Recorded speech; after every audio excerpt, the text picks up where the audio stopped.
Olá, olá, somos da Júlio Verne Audiovisual. Estamos aqui para a gravação de mais um programa do nosso novo canal, o canal da recreação e do lazer de rádio e TV, Cavalari, Pimentel e Bramante. E hoje, coincidentemente, uma das pessoas que carrega o nome desse canal vai falar um pouquinho com a gente. Professor Bramante, se apresente pra gente e fale um pouquinho da importância do trabalho e da pesquisa no lazer em São Paulo.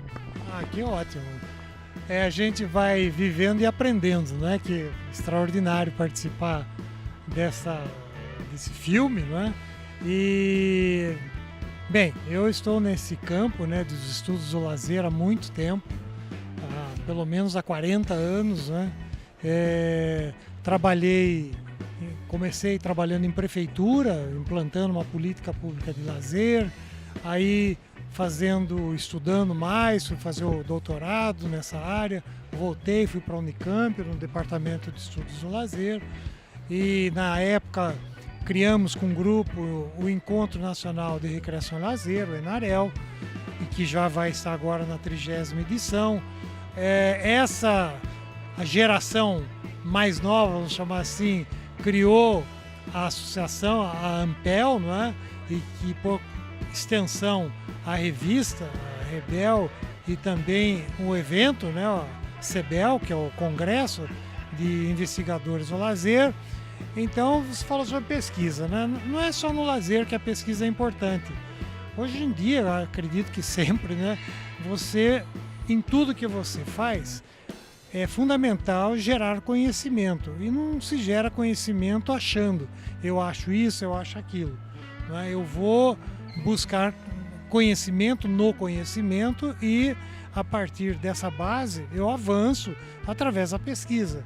Então, e esperando que sempre essa pesquisa, pelo menos no meu ramo da pesquisa do lazer, que é a gestão das experiências de lazer, qualificar os ambientes de lazer onde as pessoas possam ter uma experiência significativa e que aprenda cada vez mais e seja um melhor ser humano.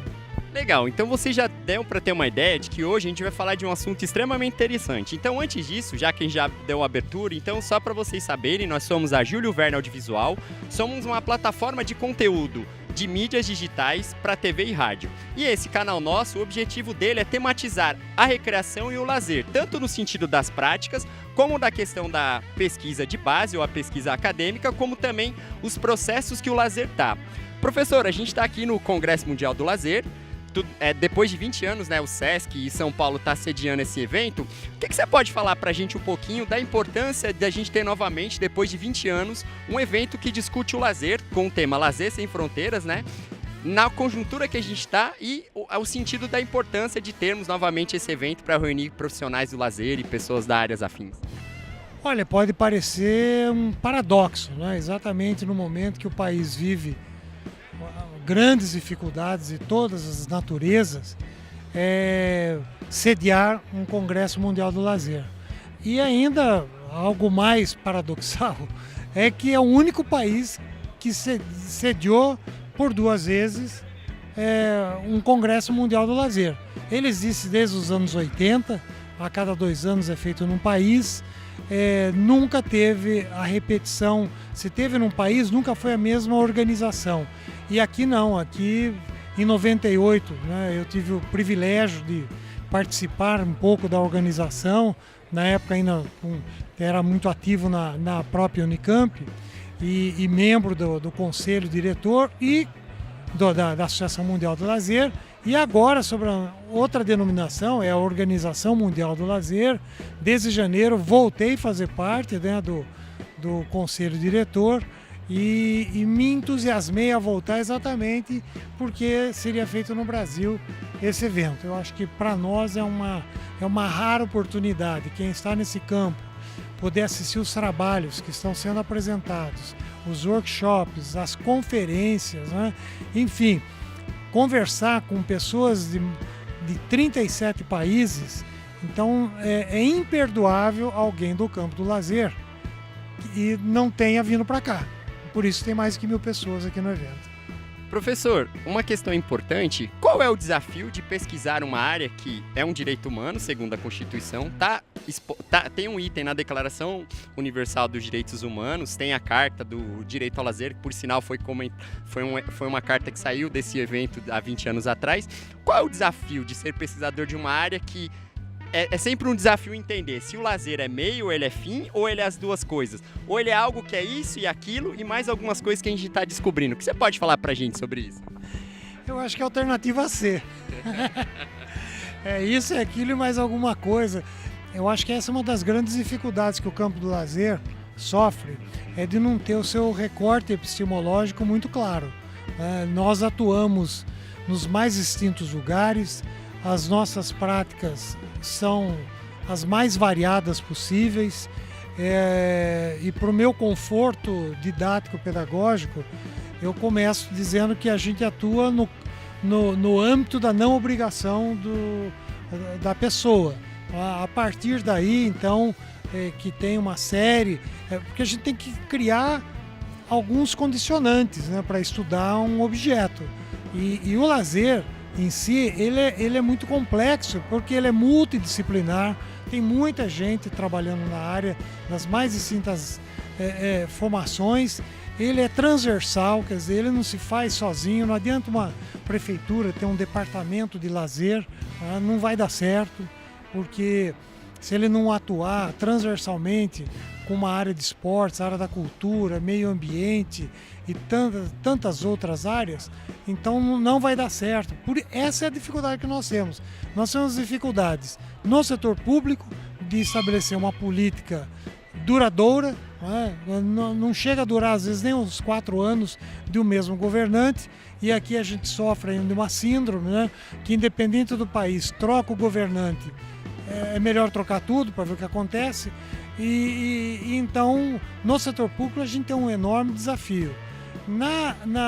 No setor semipúblico, que eu chamo, ou exatamente, que seria, vamos dizer, o sistema S, que eu chamo, os clubes sociais recreativos, né, que eu chamo de semi-privado, eles também têm muitas dificuldades. Por quê? E nós estamos num lugar que é o exemplo, não da não dificuldade, é um benchmark, é uma referência. O mundo que está aqui do lazer, né? Nós temos aqui pessoas que têm uma produção extraordinária, eles ficam de queixo caído ao ver o SESC, né? Porque o SESC investe em gente, investe em programa e investe em instalações. Portanto, esse conjunto só pode dar certo. E, professor, a sua área de pesquisa é a questão da gestão. Para a gente terminar, o que você pode falar, o que a gente pode pensar nesses últimos tempos de informações importantes sobre as pesquisas sobre a questão da gestão do lazer, ou dos espaços de lazer, ou dos aglomerados, dos espaços transversais? Você pode falar para a gente? Olha, no Brasil, a gestão do lazer, eu diria, é o primo pobre, né? No Brasil, os últimos 40, 50 anos, foi privilegiado as pesquisas mais conceituais. Afinal, o que é lazer, a diferença de lazer, recreação, tempo livre, agora ócio. E aí, muito bem, como é que a gente entrega essas experiências para essas organizações que oferecem serviços frente a uma demanda que existe?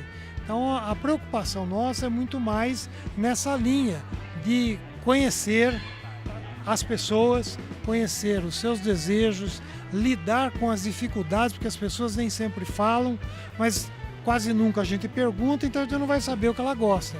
Então nós temos que desenvolver ferramentas, não é? Então eu atualmente tenho me preocupado muito nesse desenvolvimento de ferramentas que aproximem a oferta da demanda. E para a gente terminar, apesar de percalços, desafios, depois de 40 anos, o que podemos dizer que o senhor aprendeu como um pesquisador na área do lazer? O que além dos desafios que é ajudar a construir linhas de pesquisa, fazer parte de eventos, vamos dizer assim, qual é a mensagem? Qual foi o ensinamento que o lazer trouxe para ti daquilo que você começou a pesquisar há 40 anos atrás e pensando nos dias de hoje, professor? É que eu continuo aprendendo. Esse é o grande desafio, né? As pessoas, eu fico muito sensibilizado quando eu vejo aqui ex-alunos aqui coordenando, fazendo as conferências e um carinho, são pessoas muito generosas e lógico que eu sou um ser humano, eu sempre tratei as pessoas com generosidade e a recíproca é verdadeira. Então o que eu sinto é o seguinte, cada vez que eu venho num lugar como esse eu aprendo muito e os meus limites, né? Eu também tenho muitos limites, embora seja aposentado, né? Formalmente aposentado, nunca parei de estudar e quero cada vez mais aprender. Então, se eu posso deixar uma mensagem é que não pare de estudar, não dá para parar de estudar, não se fossilize, né? Não se torne uma pessoa que não conversa, que não vai em congresso. Às vezes é difícil dar a cara para bater, e, se possível publique e viva em comunidade. Né? Essas são as dicas. Professor, muito obrigado. A gente está hoje pelo programa Bastidores Eventos SP Trilhas do Lazer e a gente teve aqui o professor Bramante. Ele vai só fala o nome para eles conhecerem e se você participa de algum grupo específico atualmente ou está só na gestão desses grupos para a gente deixar em registro. Tá, meu nome é Antônio Carlos Bramante. Eu estou atualmente, depois de professor convidado na UNB, eu estou como pesquisador convidado no GESPORT, que é o Laboratório de Esporte e Lazer da Faculdade de Educação Física da UNB. E lá nós temos um grupo de estudos e pesquisa da gestão das experiências de lazer, que é um grupo que se reúne pelo menos uma vez ao ano, que desenvolve os encontros temáticos institucionais no ENAREL. Então, continuo com esse grupo e agora recomeçando na Organização Mundial do Lazer, fazendo parte do Conselho Diretor. Muito obrigado pela sua participação, sucesso aí, continue batalhando que a gente ainda tem muita coisa para descobrir sobre o lazer. Nós da Júlio Verne Audiovisual agradecemos a presença do professor Bramante e daqui a pouco a gente vai falar com mais algumas pessoas. Te vejo daqui a pouco. Eu sou o Faraó, meu dirigível está me chamando. Daqui a pouco eu voltarei. Meu dirigível está chamando. Meu dirigível está chamando. Então, estamos aqui em mais uma entrevista aqui no Congresso Mundial do Lazer e agora a gente vai falar com a professora Patrícia. E como a gente precisa entender que o Brasil é um país com dimensões continentais, a gente vai entender um pouquinho de um outro lado do Brasil, que também faz parte do Brasil, mas muitas vezes a gente aqui do Sudeste não se dá a oportunidade de conhecer, que é a região norte, especificamente o estado do Pará, especificamente a cidade de Belém. Paty, seja bem-vinda, fala um pouquinho pra gente sobre apresenta Belém do Pará, como é pesquisar em Belém do Pará e como é ser professora pra gente. Eu sou professora da Universidade do Estado do Pará, já trabalho há 20 anos dentro da universidade e agora sou professora da cadeira de lazer. Bem, pesquisar na Amazônia, falar sobre Belém do Pará, inicialmente é falar sobre cultura. Não dá para desassociar o lazer desse universo da cultura. A primeira relação que a gente tem é que a nossa corporeidade é uma cidade que ela gira em função disso. Nós somos talvez a cidade do Brasil que houve maior miscigenação do branco, do negro e do índio. Isso faz com que ressalte as nossas danças, nosso carimbó, nosso folclore. Isso dá um tom também dos nossos sabores e dos nossos saberes. A gente tem saberes que estão desde uma tradicionalidade quilombola, indígena, mas também com saberes que intercruzaram com a questão do branco, dos portugueses que vieram e colonizaram parte da nossa Amazônia, mais especificamente Belém do Pará. E aí pesquisar nesse universo significa esse pesquisador estar aberto e poroso para esses saberes. Então, essa relação com a cultura não dá para desvincular dessa relação com o lazer. Então, nós temos um outro tempo histórico, diferente de vocês. O nosso tempo histórico, por exemplo, o nosso caminhar é diferente. A gente caminha mais lentamente, sem essa pressa que o paulistano tem, esse corre-corre que vocês têm.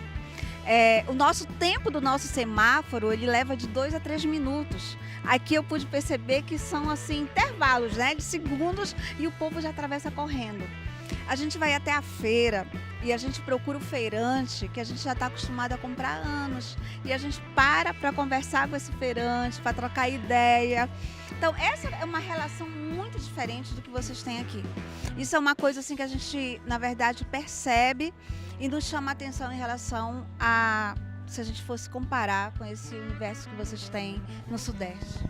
E aí, lembrando que eu, Faraó, na Júlio Verne, sou o que sempre faço a pergunta: aonde está a ciência e a tecnologia nos dias atuais? A Patrícia acabou de mostrar pra gente, de uma forma mais lúdica, mais espontânea, qual é essa questão desse lazer, dessa cidade de Belém, desse estado do Pará. Agora, Patrícia, fala um pouquinho pra gente, como é desafiante, já é desafiante ser pesquisador do lazer. Imagina numa região mais afastada, onde tem vários conflitos. É uma região que, infelizmente, na história do Brasil, por conta do investimento em outras regiões, foi necessário não investir lá para investir aqui e uma série de coisas. Como é ser professora, pesquisadora, numa cidade que traz na sua essência, e um estado que traz na sua essência a cultura da Amazônia, uma série de coisas. Como é que é o contraditório e o mundo real? O que você pode falar pra gente? Bem, eu vou falar primeiro da relação do contraditório, né? A gente se depara com a falta de investimento para essa política pública da pesquisa. Isso é claramente, por exemplo, os cursos de mestrado, de doutorado, agora que na verdade está tendo esse olhar para a Amazônia. Então, a maior parte dos pesquisadores saem da Amazônia para vir fazer curso nos centros, nos chamados grandes centros, Rio e São Paulo. A outra questão muito clara para a gente é a dificuldade também que a gente tem de transporte, né? A gente tem um Pará imenso, né? De uma cidade para outra, por exemplo, se eu saio do campus de Belém do Pará, de educação física, para ir para o campus de Tucuruí, que é uma cidade do interior do Pará, eu levo 6 horas de ônibus para chegar até. Então, essas trocas também muitas vezes ficam difíceis quando eu quero fazer uma pesquisa, esse deslocamento, ele também realmente ele não é fácil. E aí a gente esbarra exatamente numa relação de uma política pública, dentro de uma universidade pública, né, com orientandos, com grupos, na verdade, e que desejam descobrir. Por exemplo, era muito interessante que a gente tivesse com um maior número de alunos participando do Congresso Mundial como esse. Mas a gente se limitou a trazer apenas 4 alunos. Em função do quê? Em função exatamente de uma política pública de investimento para essa correlação. Patrícia, o que o lazer te ensinou como pesquisadora? O que a gente pode considerar entre pensar o lazer, pesquisar sobre o lazer e qual é o ensinamento que você pode falar hoje como professora, que você era professora de rede comum, mas é também professora universitária e pesquisadora? Quais são os aprendizados que o lazer lhe trouxe? Eu acho que o primeiro aprendizado, aí eu vou me remeter ao Dumas Egier, né, como um clássico, é a relação com o desenvolvimento humano. Muitas vezes a gente faz um belo discurso sobre o lazer e a qualidade de vida e a gente às vezes não para pensá-lo nas nossas vidas. Isso foi uma das coisas assim, que me fez parar ao estar estudando o lazer e pensar sociabilidade. As relações de humanização, elas são importantes na minha aula. Eu só dou aquilo que eu tenho.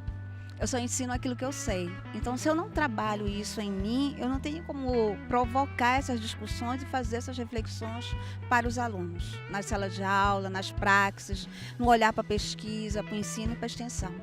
Legal. E uma das falas de uma das discussões que eu estava, falava que a gente precisa, ao pesquisar o lazer ou querer entender o lazer, é respeitar as comunidades.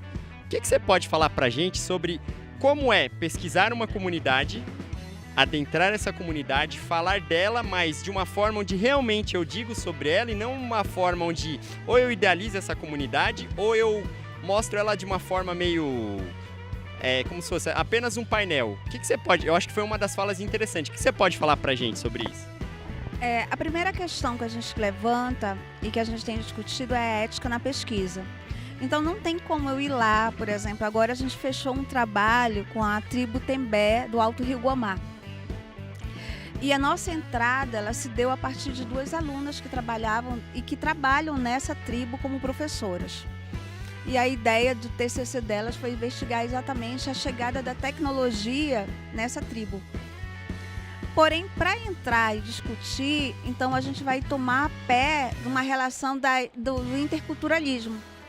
Esse interculturalismo é a relação que eu faço desses saberes e do respeito que eu preciso ter a esses saberes, né?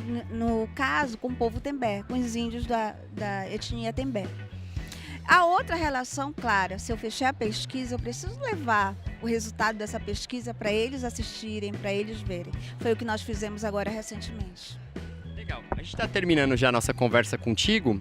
Eu queria que você falasse, estamos no Congresso Mundial do Lazer, você como pesquisadora, qual a importância, o que a gente pode, você está levando para Belém como professora de reflexões das suas práticas?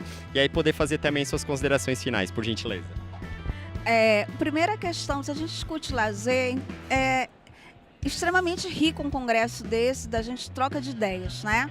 Troca de saberes, saber o que o Sul está pesquisando, o que São Paulo, a USP e outras universidades, o que é que os colegas estão contribuindo. Isso para a gente é muito rico. Assim como também perceber que vocês vivem num outro tempo histórico diferente do nosso, né? No corre-corre, que a gente ainda, graças a Deus, a gente ainda não chegou nisso. A gente ainda tem uma passada mais lenta, um caminhar mais lento. A gente não anda pelas ruas correndo, né? O tempo do nosso semáforo é 2 minutos, então a gente tem tempo suficiente para atravessar e dar um bom dia para o outro que passa pela gente, né? Então, isso também foi importante, vivenciar essa experiência corporal também em São Paulo. Patrícia, fala pra gente do grupo de pesquisa, se tiver algum site, alguma coisa pra gente acompanhar. A gente, na verdade, nosso grupo de pesquisa, ele começa com uma parceria com o GEL, que é o grupo de pesquisa da UEM, né, que como coordenador tem o professor Juliano Pimentel, mas a gente tem estendido o que a gente chama de GEPLAN, que é o Grupo de Estudos e Pesquisa em Lazer na Amazônia. Ele já existe há mais tempo e a gente fez um casamento, na verdade, com o GEL. O grupo hoje está sendo composto por 6, eu como coordenadora da linha de pesquisa, lazer, cidadania e corporeidade, e nós temos 6 alunos hoje como integrantes do grupo, fazendo as suas pesquisas. Professora Patrícia, muito obrigado pela participação. Tem rede social que a gente pode acompanhar vocês? Pode acompanhar no meu próprio Facebook, né? Patrícia de Araújo, Universidade do Estado do Pará. E é importante, de repente, que a gente também possa pensar, é uma coisa que a gente não pensou numa rede social legal, a gente pensar também isso para o grupo. Obrigada pela ideia. Ok. Nós da Júlio Verne Audiovisual agradecemos. Então a gente agora conheceu um pouquinho do recorte de como é pesquisar lazer no estado do Pará e especificamente na cidade de Belém. Daqui a pouco a gente volta. Meu dirigível está partindo. Meu dirigível está partindo. Olá, olá. Nós da Júlio Verne estamos aqui hoje fazendo uma cobertura sobre o Congresso Mundial do Lazer. Então a gente já teve a oportunidade de conversar com o professor Bramante, onde a gente teve um recorte sobre um pouquinho sobre a história, como é pensar a questão do lazer. A Patrícia, que falou um pouquinho de como é pesquisar o lazer na região do Pará. E agora a gente vai falar um pouquinho de como é pesquisar o lazer dentro da Universidade de São Paulo. O professor Pacheco vai falar um pouquinho com a gente. Professor, muito obrigado pela sua participação. Fala um pouquinho pra gente da IASH, dos projetos e quais os desafios de ser um pesquisador do lazer. Oi, obrigado pelo convite. Então, a gente está lá na Escola de Artes, Ciências e Humanidades da USP, né, também conhecida como USP Leste. A USP Leste é uma unidade da USP relativamente nova, desde 2005, temos aí 12, 13 anos de funcionamento. E a gente tem lá vários cursos de graduação e pós-graduação já, mestrados e alguns doutorados começando. Eu estou no curso de Lazer e Turismo, né? No curso de Lazer e Turismo nós temos lá uma formação específica para esse campo também da atuação na animação sociocultural, no lazer, no planejamento do lazer na cidade, na questão da gente conseguir interpretar como as pessoas interagem com os espaços urbanos, né? Então eu tenho trabalhado muito próximo dessa questão. Na minha formação na área de educação física e de ciências sociais, e a partir disso as disciplinas que eu ministro, elas acabam tocando bastante nesse aspecto, né? No aspecto de compreensão do lazer como direito social, da relação das pessoas com a cidade, com os espaços públicos. E nos últimos anos, especialmente nos últimos 6 anos, a gente tem dedicado esforços lá para tentar desenvolver um campo de pesquisa que a gente acha importante no Brasil e que está, de certa forma, ainda pouco disseminado e pouco desenvolvido, que é o campo de pesquisa dos parques urbanos, né?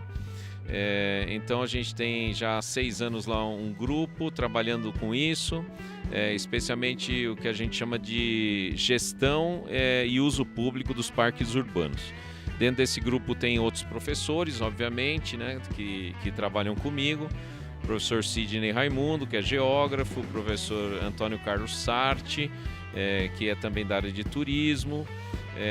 E a partir desse grupo a gente tem conseguido desenvolver lá algumas pesquisas e produzir algum conhecimento nesse campo, tentando, obviamente, buscar uma relação com o que acontece no restante do mundo nessa área, né? A gente tem hoje no mundo já alguns países que têm esse campo de conhecimento relativamente mais bem desenvolvido, né? E a gente tem tentado buscar um pouco de relação com esses outros países.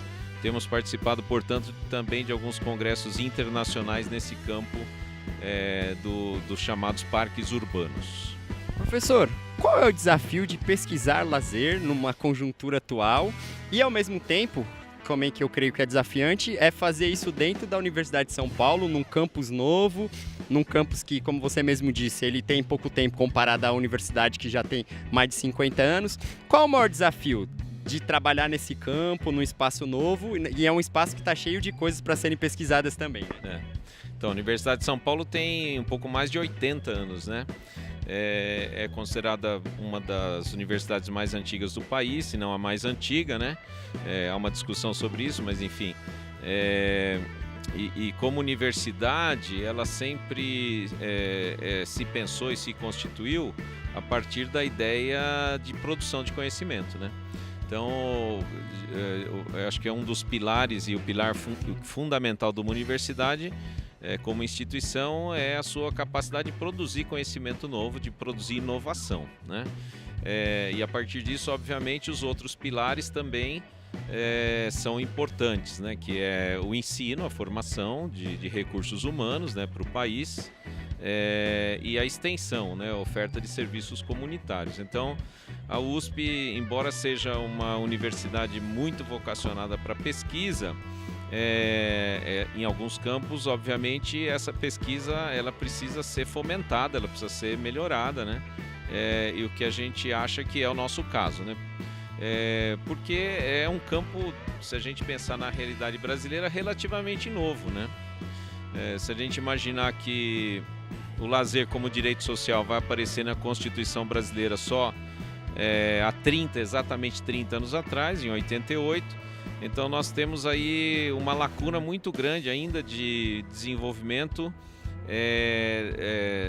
da produção de conhecimento sobre a intervenção profissional nesse campo, né? Então, como intervir profissionalmente nesse campo, como proporcionar às pessoas o acesso às práticas de lazer, como proporcionar às pessoas uma cidade que tenha uma capilaridade maior de espaços e equipamentos para que as pessoas possam ter isso mais no seu cotidiano. Então, todas essas questões são questões importantes para a gente e a gente percebe já, embora essa área, como eu disse, seja ainda meio incipiente no Brasil, já um desenvolvimento bastante interessante. Tanto é que a gente está aqui sediando mais uma vez um Mundial de Lazer, né, pela segunda vez no Brasil. Estamos aqui também num equipamento de lazer que é considerado de excelência, que é o Sesc Pinheiros, né? Professor, fala pra gente se tem redes sociais onde a gente pode conhecer mais informações sobre o grupo de pesquisa de vocês e faz as suas considerações finais, por gentileza, falando, a pergunta que a gente está fazendo é o seguinte: o que você aprendeu como pesquisador de lazer? Olha, como pesquisador de lazer, acho que o principal aprendizado que eu pude ter é a importância que esse fenômeno tem no desenvolvimento humano, né?